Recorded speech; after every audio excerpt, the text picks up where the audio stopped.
예, 오늘 아침에 신문 보신 분들은 뭐 아시겠습니다만 상당수 신문들이 일면 톱 기사로 이 가동연한, 육체노동 가동연한을 65세로 올린 부분에 대한 우리 사회 경제에 미칠 영향을 주 내용으로 하는 기사들을 실었습니다. 그만큼 영향이 크다 이렇게 보는 얘기인데요.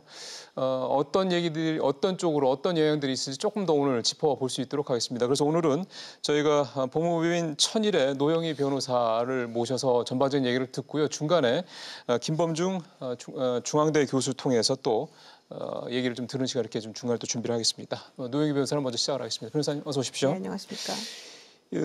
이번 판결을 앞두고 원래 대법이 공개 변론까지 열었던 이게 얘기였잖아요. 네. 그러니까 대법이 공개 변론까지 열어서 어떤 얘기를 듣고 판결을 내리는데 참고를 했다. 그 정도로 대법원이 그러니까 사법부가 고민을 많이 한 사안이라고 봐야 되겠네요. 그렇습니다. 뭐 단순히 그 5년 정도 그 정년을 연장해 주면 그걸로 끝나는 게 아니라 사회 경제적으로 미치는 파장이 사실은 상당하기 때문에 공개 변론까지 열었던 것이고요. 예. 사실은 그 우리 대법원은 예전에는 정년을 만 55세 정도로 규정을 했었었죠. 69년까지는. 그 정년이라는 거는 육체 가동연한이죠. 육체 가동연한. 예. 그러니까 육체 가동연한이라고 하는 거는 손해배상 소송에서 그 금액을 산정하는 기준이 되는 건데요. 그렇죠. 예. 그러니까 타인의 불법 행위로 사망하거나 신체적인 뭐 장애를 입은 경우에 그 장래 얻을 수 있는 수입 그 연령을 기준으로 해서 만드는 것이었는데 이게 89년도에 60세로 올랐다가 이번에 30년 만에 그러니까요. 65세로 올라서 사실은 상당히 이제 의미가 있는 판결이었다고 봐야 됩니다. 예. 어제 대법원이 그렇게 올린 이유에 대해서 되게 소상하게 설명하는 내용들을 보면 그렇죠. 뭐 다 들어서 아시겠습니다만 고령화 얘기라든가 그 사이에 30년 사이에 우리나라가 얼마나 사회적으로 경제적으로 변했는지 이런 그렇죠. 부분들을 굉장히 자세하게 설명을 했더라고요. 그만큼 이제 의미 부여를 한 거라고 생각이 좀 드는데요. 근데 좀 이 얘기가 나온 다음에 가장 먼저 나왔던 얘기가 지금 왜 정년은 법으로 60세로 이렇게 정해져서 2017년인가요? 이제 한 2, 3년 됐죠. 시행이 되기 시작한 지. 그럼 이게 이제 자동적으로 이 정년까지 현 60세로 된 법으로 이거를 65세로 올려야 되는 게 아니냐 뭐 이런 얘기들이 나와서 이게 법적으로 가능한 일인가요? 그러니까 이게 이제 송홍석 고용노동부 그 인사과장이 밝힌 바에 의하면 우리가 지금 현재 그 정년을 60세로 한 것이 2년밖에 되지 않는다. 그렇죠. 근데 이렇게 법원에서 판결이 났다고 해서 곧바로 올릴 수는 없다. 이런 얘기를 했고요. 그리고 이게 관련되는 법률 이름이 이제 고령자 고용법이라고 우리가 부릅니다. 고령자 고용법. 네, 예. 고령자 고용법 이제 약칭인데요. 이게 2013년도에 개정이 되면서 이 정년 규정이 처음으로 만들어졌고 이게 2017년도에 이제 규정화가 된 거예요. 60세로. 예, 그러니까 아까 말씀드린 것처럼 89년도에 60세로 판결이 한 번 나왔는데 그 이후로부터 계속해서 대법원 판결은 60세였거든요. 근데 28년 만에 법이 개정이 된 거잖아요. 그렇죠. 그렇다면 이번에 2019년도에 65세로 규정이 됐다고 해서 곧바로 이게 다시 법으로 만들어지기는 사실 좀 부담스러운 부분이 있는 거라서 당장 그렇게 법 개정이 되거나 그러지는 않을 것 같습니다. 그러니까 물론 89년도에 60세로 상향되고 실제로 정년이 60세로 정해졌던 게 28년 뒤라고 좀 말씀하셨으니까 그렇죠, 바로 그거죠. 네. 그게 그대로 적용이 돼서 예를 들어 이번에 이게 65세가 됐고 그러면 앞으로 28년 뒤에 이 정년이 65세로 간다. 이렇게 볼 수는 분명히 없을 문제이긴 한데 그렇죠, 예. 일단은 당장 이루어질 수 있는 문제는 분명히 아니다. 그렇죠, 과거 사례를 예, 보더라도요. 예. 근데 일단 중요한 건 판결적인 측면에서 한번 봤을 때는 이번 네네. 판결이 지금 이런 유사 관련 소송들이 충분히 있을 테니 일종의 뭐 가이드라인이라고 그럴까요? 그렇게 되겠죠. 아무래도 대법원 판결이니까. 그렇죠. 이제 대법원에서는 그 법률심에서 전원 합의체로 어떤 판결을 내리게 되면, 네. 그러니까 대법원은 대법관 전원이 모여서 하는 판결이 있고, 그다음에 몇 명, 한 4명 정도가 모여서 하는 소부 판결이라는 게 있어요. 그래서 소부 판결에서 내린 거는 각급 그 하급심 법원에서 바꿔도 다른 법원에서도 다른 식으로 판결을 내릴 수가 있는데 대법원에서 전원이 모여서 이런 식으로 판결 내린 것은 그 취지를 거의 웬만하면 그대로 따르는 식으로 우리가 되어 있거든요. 그렇기 때문에 이번 대법원 그 전원합의체가 나왔으면 유사한 그 손해배상 소송과 관련해서는 아마 전부 다 65세를 기준으로 하는 게 맞을 겁니다. 그럼 앞으로는. 판결도 그렇게 해서 나올 네, 가능성이 네, 높다. 앞으로 그렇게 됩니다. 예. 그럼 그 적용 시점은 뭐 당장 뭐 내일부터라도 이런 식으로 되는 건가요? 그러니까 지금 이미 이제 확정이 된 것들은 끝나겠지만 그렇죠. 예컨대 교통사고를 당해서 손해배상 청구 소송을 지금 진행 중에 있는 2심에 있는 사람들이라고 한다면 혹은 1심에 있는 사람들이라고 한다면 이 판결 기준에 맞춰서 5년치를 더 달라고 할 수가 있는 거죠. 2심이나 3심에 가서는요. 네. 그게 상당히 좀 어쨌든 당장 보험업계는 미친 여파가 상당히 크겠네요. 크죠. 근데 예, 상당히 크죠. 그 얘기는 잠시 후에 변호사님이랑 좀 더 얘기를 좀 네네. 해보고요. 이게 저 앞서 변호사님도 상당히 미칠 파장이 크다라는 말씀을 하셨기 때문에 이 얘기를 김범중 중앙대 사회복지학과 교수한테 조금 더 들어보겠습니다. 교수님이 지금 전화로 연결이 돼 있습니다. 교수님 안녕하세요. 네, 안녕하십니까. 김범중입니다. 예. 몇 가지 지금 시중에서 나오고 있는 그 걱정을 좀 걱정을 자아내는 그런 질문 몇 가지부터 좀 말씀을 좀 들어서 설명을 좀 듣겠습니다. 첫 번째가 이게 그 정년이 65세로 올라가게 되면은 청년 일자리가 노인들한테 뺏긴다 뭐 이런 얘기들이 자꾸 나오네요. 좀 표현도 좀 자극적이던데 이런 게 현실화 될 수 있을까요? 저는 이렇게 설명을 드리고 싶습니다. 일단 그 단기적으로 보고 그다음에 중장기적으로 좀 나눠서 볼 필요가 있다고 생각이 들고요. 네. 단기적으로 보면 우리 사회가 아시겠지만 그 노동시장에 지금 굉장히 파이가 작지 않습니까? 그렇죠. 그래서 실업률도 대단히 높고 특히 청년 실업률 같은 경우에는 상당히 높은 지금 수준에 와 있어요. 이렇게 한정된 일자리를 가지고 있을 때 우리가 결국은 이것을 나눠서 배분을 해야 되는데 만약에 노인들에 대한 노동 가능 연한이 늘어나서 노인들이 만약에 계속 그 노인들이라는 건 여기서 이제 60세 이상을 얘기하는 거죠. 그렇죠.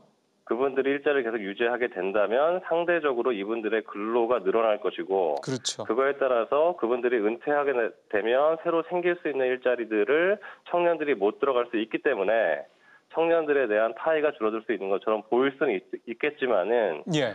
저는 약간 생각을 달리하는 게 아시다시피 최신 기술이나 대기업들 같은 경우에는 임금 수준이 아무래도 낮으면서 최신 트렌드를 조금 더 따라갈 확률이 높은 젊은 층들을 선호할 수 있는 비율이 훨씬 높다고 봅니다. 그렇죠. 그렇게 되면 현재 구직난을 많이 겪고 있는 직종도 사실 있거든요. 모든 지금 직종에서 사람들이 직업을 못 구하는 게 아니라 일할 사람을 못 찾는 그런 직종도 상당히 있습니다. 특히 예. 이제 중소기업이나 영세업체들 같은 경우에 그렇게 되는데 예. 이렇게 되면 노인들에 대한 노동 가동 연한이 늘어나다 하더라도 그 60세 이상이 되는 분들이 큰 기업체나 최신 기술을 요구하는 그런 산업 분야보다는 오히려 구직난을 겪고 있는 부직난을 겪고 있는 중소기업이나 영세업체로 갈 수 있기 때문에 저는 균형점을 찾아갈 수 있다라고 보는 것이고요. 알겠습니다. 두 번째가요, 네. 교수님. 저희가 시간 때문에 조금 이제 바로 여쭤보겠습니다. 네, 알겠습니다. 네네. 국민연금이나 기초연금 수급 시기가 지금 뭐 국민연금 같은 경우는 아시는 것처럼 2033년도부터 65세, 지금은 62세 뭐 이렇게 돼 있고요. 기초연금은 네. 65세부터 받고 있는데 이런 것들이 그 뒤로 더 미뤄지는 게 아니냐는 우려들이 나오는데 이것도 가능한 얘기인가요? 요건 나눠서 좀 봐야 되는데요. 좀 시간이 굉장히 타이트한 걸 보니까 지금 좀 빨리 설명을 드려야 될 것 같은데 국민연금 같은 경우는 좀 사회보험 형식이지 않습니까? 예. 그러니까 우리가 자격 조건을 바꾸려고 하면은 여러 가지 사회적인 합의가 일단 기본적으로 전제가 돼야 되는 건데요. 현재 같은 경우에는 지금 59세까지 납부를 하고 그다음에 62세나 아니면 69년도 그 이후에 태어나신 분들은 65세부터 이제 수령을 하게 되는데요. 한참 뒤의 얘기죠. 근데 국민연금 같은 경우 이렇게 되면 노동 가동 연한이 만약에 65세로 늘어나게 된다고 봤을 때 국민연금을 만약에 납부를 65세까지라고 얘기하면 불만을 가질 수 있는 분들은 생길 수 있다고 봅니다. 근데 여기서 봐야 될 게 현재도 59세, 만 59세까지 국민연금을 납부를 해야 되지만 60세에서 65세 사이에 있는 분들이 임의가입 형식으로 돈을 많이 내고 계세요. 그 이유가 뭐냐 하면 오래 낼수록 그리고 많이 낼수록 국민연금에서 타가는 비율이 상대적으로 훨씬 더 늘어나기 때문에 그렇죠. 그분들한테 이득이 되기 때문에 지금 국민연금에서 우리가 자료를 통계를 보면 최근에 60세에서 65세 되신 분들, 은퇴하신 분들이 국민연금을 임의가입으로 계속 내시고 65세 이후에 타가신 분들이 대단히 많이 늘어나고 있거든요. 이렇게 보면 연금 그 지급 기한을 65세까지 늘린다는 것이 저는 크게 문제가 될까라는 생각이 드는데 다만 수급 시기, 연금을 받을 수 있는 수급 시기를 65세에서 만약에 뭐 다른 그 이후로 늘린다든가 68세나 70세까지 늘리면 그것은 상당한 정도의 논란의 여지가 있다고 생각을 합니다. 기초연금 같은 경우는 현재 65세인데 이것도 사실은 정부가 뭐 뒤로 일부러 늦추거나 그러지 않는다면 계속 65세로 정해진다면 큰 문제는 없는 거잖아요. 네, 이제 기초연금하고 이제 경로 우대 혜택 같은 이제 거기 안에는 여러 가지 이제 복지 혜택이 들어갈 텐데 무임승차 같은 것도 들어가죠. 요것은 이제 일단은 기본적으로는 노인의 그 연령 기준과 연관이 되기 때문에요.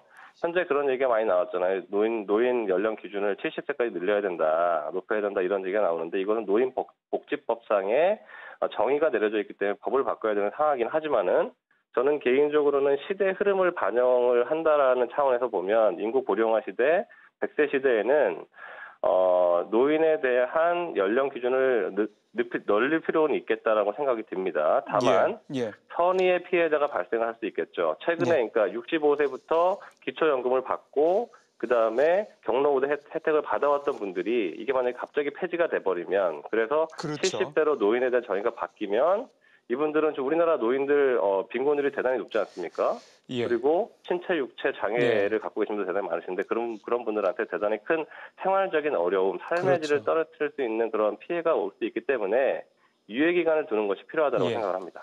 예, 알겠습니다. 하나만 더 교수님, 이거는 교수님한테 좀 들었으면 해서 저희가 지금 노인 기준이 65세로 돼 있지 않습니까, 우리가? 네네. 근데 이게 가동연한이 60세일 때 잡혀진 그 기준이고 가동연한이 65세가 됐으니까 이제 노인에 대한 이 사회적 기준도 이제 70세로 올려야 되는 게 이런 목소리가 나온단 말이에요. 이 부분에 대한 교수님의 생각도 좀 뭐 넉넉하지 않았지만 한 말씀 듣겠습니다. 예, 조금 전에 제가 후미에 제가 말씀을 드렸는데 어쨌든 저는 개인적으로는 시대 흐름을 반영했을 때 고령화 시대, 100세 시대, 최근에 보면 65세에서 한 70세 정도 되신 분들은 우리가 노인이라고 보지 않는 경우가 대단히 많으세요. 그렇죠. 사회 흐름이 그렇게 우리가 국민 정서가 그렇게 바뀌었다는 그런 시대 흐름을 우리가 봐야 되고요. 심지어는 70대 중반 그 이후에도 왕성하게 활동을 하는 분들도 많이 계시거든요. 그렇기 때문에 저는 개인적으로는 노인에 대한 연령에 대한 정의를 70세 정도로 늘릴 필요는 있겠다. 그런 건 개인적인 소신인데요. 다만 이런 인구학적인 변화를 고려하겠지만 여러 가지 피해자가 나올 수 있기 때문에 노인들은 지금 현재 삶의 수준이 대단히 열악한 분들이 많고 빈곤율이 대단히 높고요. 신체, 정신, 인지 장애를 갖고 계신 분들이 많기 때문에 이런 분들을 구제하는 차원에서라도 70세로 늘린다 하더라도 기존의 65세에서 70세 사이에 있는 구간에 있는 노인들을 구제할 수 있는 방안을 우리가 마련을 해놓고 70세로 늘리는 게 저는 필요하다고 봅니다. 맞는 말씀입니다. 교수님 오늘 설명 잘 들었습니다. 고맙습니다. 네, 감사합니다. 예, 중앙대 김범준 교수와 얘기 나눠봤습니다. 다시 노영희 교수님과 얘기 나눠봅니다. 지금 조금 세부적으로 들어갔을 때 가장 직접적인 여파가 큰 데는 보험업계입니다. 이거는 뭐 사실 주지의 사실인데. 보험업계 입장에서 가동연한이 5년으로 이렇게 올라가게 되면 아까 잠깐 말씀을 하셔서 그런데 결국은 이제 주어야 되는 배상액이 더 늘어난다 이렇게 이해를 하면 되는 거죠? 그렇습니다. 지금 이제 문제가 된 판례도 그 만 4세 된 아이가 수영장에서 수영을 하다가 빠져서 사망에 이르게 되니까 부모가 그 아이가 가동연한이 이제 언제까지인데 그 아이에 대해서 손해배상을 그러면 그 연령을 기준으로 해달라고 하는 게 문제가 돼서 이 판결이 바뀐 거였거든요. 변호사님 말씀 중에 죄송합니다만 지금 저희가 그 이번 사건의 대상 그 케이스는 아닌데요. 저희가 그 피해자 사례를 가지고 보니까 사망했을 경우 2억 7천만 원 원래 받았는데 이게 3억 2천만 원, 근 5천만 원이 올라가는 거죠. 저건 자동차 보험 관련해가지고 사망 상실 수익액이 이제 변경되는 걸 말하는 것이고요. 62세 일용 노동자 기준으로 해서 보게 되면은 현재는 부상을 당해도 영원이지 않습니까? 그렇지만은 이게 바뀌게 되면은 1,450만 원을 더 받게 돼요. 그리고 또 하나는 보험금 지급 시 가동연한은 5년이 더 계산되면 보험업계 전체적으로는 1,250억 원이라고 하는 돈을 더 내야 된다는 거예요.